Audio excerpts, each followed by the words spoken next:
আপনি স্বাভাবিক অবস্থায় আছেন, এই মুহূর্তে আপনার কাছে টাকা নেই। যদি আপনি টাকাটা হয়তো কারোর কাছ থেকে নিলেন, আপনার 1 সপ্তাহ 10 দিনের ভিতরে টাকা ম্যানেজ হয়ে যাবে, কোনো সমস্যা নেই, আপনার কোনো ঋণ নেই, কোনো অসুবিধা নেই, স্বাভাবিক অবস্থায় আছেন, কিন্তু এই মুহূর্তে টাকা নেই। আপনি সেক্ষেত্রে নিতে পারেন, কারো কাছ থেকে হাওলাত টাকা ধার নিয়ে আপনি দিতে পারেন, এটা সমস্যা নেই। যদি আপনার স্বাভাবিক পরিস্থিতি থাকে, কিন্তু আপনি ঋণের মধ্যেই আছেন, ঋণে ফেসে আছেন, আবার ঋণ করে কুরবানি করবেন, ও কুরবানি আপনার দরকার নেই। কথা বুঝতে পারলেন? সেই জন্য চিন্তা ভাবনা করতে হবে। কোনো কিছু ইসলাম আপনাকে প্রেশার দিয়ে জোর দিয়ে করতে বলেনি। কথা বুঝতে পারলেন? ইসলাম সহজ। সহজ কেমন ভাবে আপনাকে একটু বুঝিয়ে দিই, 1 মিনিটের মধ্যে ছেড়ে দিচ্ছি। সেটা কি?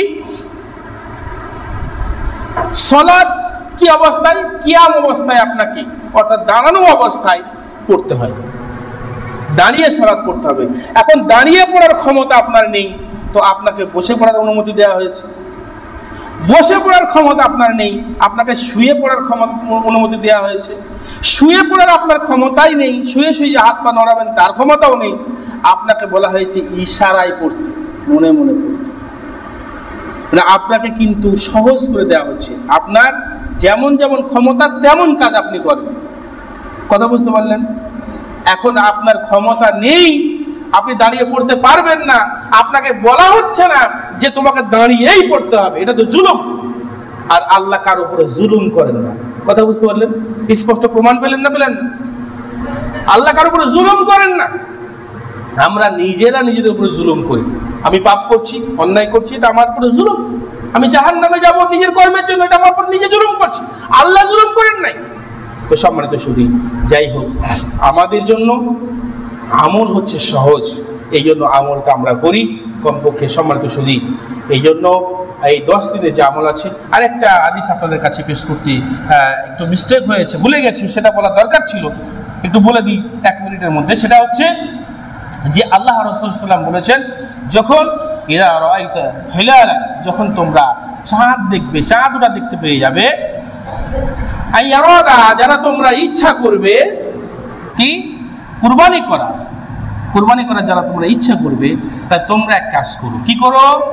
যে তোমরা তোমাদের চুল এবং নখগুলোকে কাটা থেকে বিরত থাকো। কি থাকো? বিরত থাকো। নখ এবং চুল কাটা থেকে বিরত থাকো, যারা কুরবানি করার ইচ্ছা করেছো তোমরা। এই হাদিসের ব্যাখ্যা করতে গিয়ে মুফাসসিরিন ইকরাম বলেছেন, মুহাদ্দিসিন ইকরাম বলেছেন যে যারা কুরবানি করে না তারাও চাইলে নখ চুল কাটা থেকে বিরত থাকতে পারে এই 9টা দিন। তাহলে কুরবানি করার পর বা ঈদের সালাতের পর, যারা কুরবানি করবে না তারা ঈদের সালাতের পর, যারা কুরবানি করবে কুরবানি করার পর, এগুলো যদি মন্ডন করে কাটে তো এর জন্য অনেক সওয়াব রয়েছে। এটা একটা, এই 10 দিনের যে আমল, এই আমলের মধ্যে একটা আমল। অতএব আমরা যারা কুরবানির ইরাদা করেছি, অবশ্যই এই 10টা দিন 9টা দিন এইগুলো কাটা থেকে আমরা পরেজ থাকবো ইনশাআল্লাহ। আল্লাহ রাব্বুল কাছে দোয়া করি, হে আল্লাহ রাব্বুল আলামিন, আমাদের এই কুরবানির তাৎপর্য এবং এই 10 দিনের যে আমল, এই আমলগুলো সঠিকভাবে বুঝে সুঝে হাদিস ও কোরআন মোতাবেক রাসূলের পদ্ধতি প্রসেস অনুপাতে আমাদের করার তৌফিক দান করো। আল্লাহুম্মা আমিন, আমিন সুম্মা আমিন। ওয়া আখিরু দাওয়ানা আলহামদুলিল্লাহি রাব্বিল আলামিন। সুবহানাকাল্লাহুম্মা ওয়া বিহামদিকা আশহাদু আল্লা ইলাহা ইল্লা আনতা আস্তাগফিরুকা ওয়া আতুবু ইলাইক।